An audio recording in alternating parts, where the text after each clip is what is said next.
بسم الله الرحمن الرحيم الحمد لله الذي خلق الموت والحياة ليبلوكم أيكم أحسن عملا والصلاة والسلام على نبينا محمد صلى الله عليه وسلم وعلى آله وصحبه أجمعين أما بعد أيها المستمعون الكرام السلام عليكم ورحمة الله وبركاته.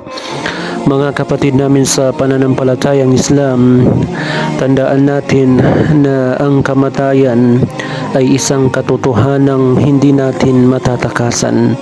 Maaaring makalimutan natin ito sa ating pang-araw-araw na buhay, ngunit ito ay tiyak na darating, walang maaaga at walang mahuhuli.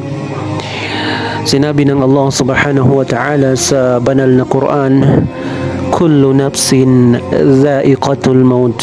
Ang bawat kaluluwa ay makakatikim ng kamatayan.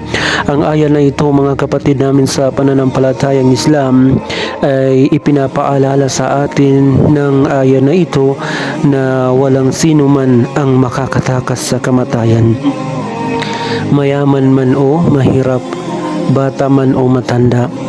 Kaya ang matalinong tao ay yaong naghahanda bago pa dumating ang kanyang oras or bago pa dumating ang kanyang kamatayan.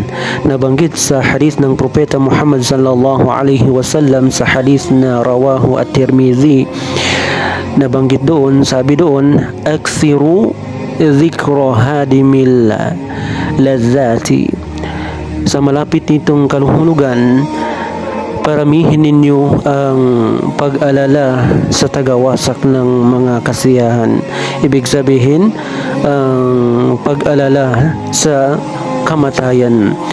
Mga kapatid namin sa pananampalatayang Islam, ang madalas na pag-alala sa kamatayan ay nagpapalambot ng puso at naglalayo sa kasalanan at nagtutulak sa atin na gumawa ng mga mabubuting gawa.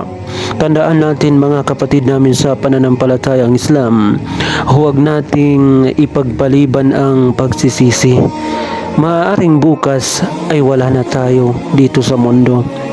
Ang pagkakataon na nasa atin ngayon ay isang biyaya, at gamitin natin ito sa pagsamba kay Allah subhanahu wa ta'ala at paggawa ng kabutihan at paglapit kay Allah subhanahu wa ta'ala.